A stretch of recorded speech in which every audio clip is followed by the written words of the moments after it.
How to add menu in Wix Studio 2025. In this video, I'm going to be showing you on how you can add a menu in Wix Studio in the easiest and most simplest way. So to do this for yourself, what you're going to be doing is you're going to come over to add elements. Okay. Now, as you can see, I have this menu over here. Let's go ahead and delete that. You're going to go over to add elements. And once you go to add elements, you're going to go to menu and anchor right here. Now, once you do that, we have tons and tons of menus over here, right?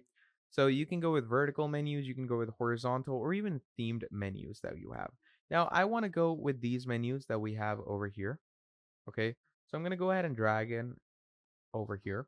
Now, you can only see one menu because I have only created one menu. So let's go ahead and manage it and let's create multiple menus over here. I've created drop downs basically. That's why it looks like that.